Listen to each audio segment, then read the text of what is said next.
So, being honest, my first business was actually a photography business back about 15 years ago when I was a PhD student. I was on a scholarship and I was on £13,000 a year, which isn't bad, but it's not terrible. And actually to earn some extra money, I started my first kind of company. And every time I saw a rival photographer pop up, especially if it was an events photography business, I kind of hated them because I thought they're going to steal some of my business away. There's only a certain amount of staff. Da, da, da, da, da. And it was that balance again of nobody likes, in theory, competition because you're always worried about someone eating a slice of your pie that actually could get in the way in terms of your business growth and support and what you want to do.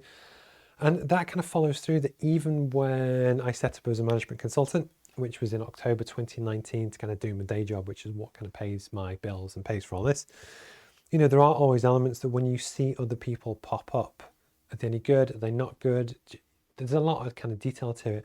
And it's absolutely 100% valid to kind of hate them a little bit just because they're competition and in sports, and I'm a big sports fan. It's always kind of good to do that. But there are some benefits kind of to it. There's two sides to it. The reason why I wanted to discuss this topic was talking to a good friend. I think it was technically last week, but regardless. And what she was saying is that she has a great business that does a certain thing. Someone who she knew asked for advice and how to pick different pieces of the kit and how to do different bits. And then a month or so later, sets up in competition to said friend to then offer the same thing.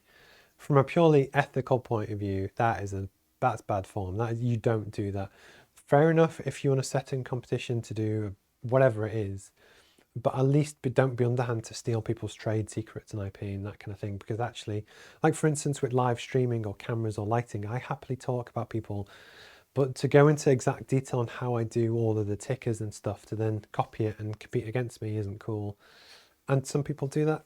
But the reason why I wanted to almost talk about, is it good or is it bad? Okay, if we start from the bad things, okay, good, bad. Bad things first. So you're going to have more competition. So that if you have a target market, which could be your local city, yes, you're going to have actually one extra person who's trying to maybe tap up the same customers. The reason why that is bad, especially if it's the same network and that kind of thing, is that ideally every business wants to be known for a certain thing. So for me, it's the roadmap thing, it's the business education, maybe the podcast, maybe the streaming, but you kind of get known in the sphere. If you build a business around your thing, so it could be cupcakes or Simon, to do with ethical clothing, mental health, whatever it is, it's really important to kind of build your brand in that space. If someone comes to invade that space, especially in the area in which you're known, that's not great because they're going to eat away both in terms of your attraction. Sorry, mother. There we go. Voice is going. But then likewise, it's not great, and that's fine. But there are actually some positives to when people do this, because when I was researching for all of the roadmap stuff and looking at my edtech competitors, so not your local providers, but people are genuinely looking to build global, scalable, education-based businesses, it really gives you intel and data on what they're doing. And the reason why intel is so important is basically any founder of any business, you always have to decide on your direction. So actually, in what way do you want to take your company? What is your niche? What's your specialism? And when I was doing my own roadmap kind of information, I was using it on a platform called Deal Room, which is really good. I discovered maybe 10 different competitors, all with multi-million pound funding. So in theory, that's bad because they have much bigger firepower than I do.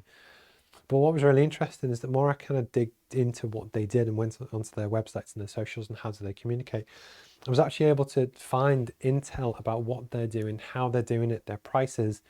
And because I'm actually really confident in my kind of business model, I actually have no problem with that because I know they're on the wrong track. I believe I'm on the right track, but actually it's really kind of useful. But actually the bad stuff, it will upset you. You will kind of get that thick feeling, and actually, it's allowed to hate them. There's nothing wrong with hating people in business. Same with sports. When you get competitive rivalries, you can respect them, but you're allowed to kind of hate them a little bit. That's completely normal. But the big thing that you really want to do when you get the intel on the competition and kind of see what they're doing, it's the ability to learn and then pivot. So for instance, if you have a cupcake shop and you make cakes and you make a particular type of, I don't know, gluten-free cake, I always love making these things up on the spot. I just make it up. But the whole point is if someone comes out and they go for sugar-free cakes, almost play harder on your niche, because what you're doing is let the competition kill themselves and fight between themselves, and really it can be super useful to really find your niche and hone in on a certain direction for your business, which is mega valuable. So for me with the mission, it always was about making business education accessible, because that's my drive, that's my dream, whatever.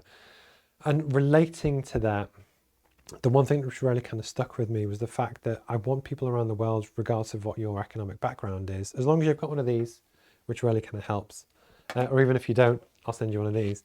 But yeah, price is a big thing that actually it just cemented for me to really want to offer the free option, because that in itself is a USP that all of the competition probably won't do, because it's suicide in a lot of different ways, but I've kind of thought it through. But actually that's made me stronger as a business. And likewise, even if your local competitor sets up to do X, people might want to hire you because it's you and it's your background and your experience versus the competitor. They might offer the same thing, but actually they're not you. They come at things from a different viewpoint that actually almost that's okay. And it was just something that really kind of came up, that on the general question on is competition bad, the answer is yes and no. Yes, if they're going to eat in terms of some of your meal and actually steal away some of your customers, but actually it's not bad in terms of your ability to learn, pivot and grow, that actually grow outside your core market rather than just compete in your one local city. Is there something else that you can do and really kind of build on, which actually will make you stronger in the long run?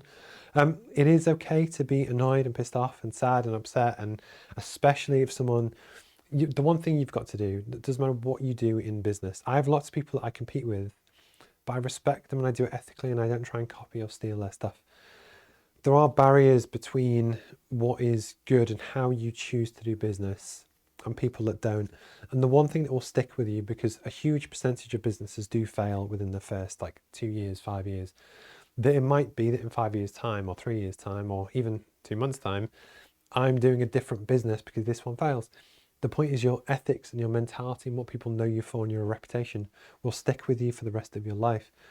That's why it's really important to kind of, work hard, be ethical, build a great business, but actually learn and keep pivoting in terms of the competition and kind of what they do. My name's Steve Pugh. If you catch this on YouTube, please feel free to kind of reach out. I love connecting with people. Have you got any business ideas that you want to do, or have you got any experience of competition that's kind of set up and tried to steal work away, that kind of thing? I would love to know as well.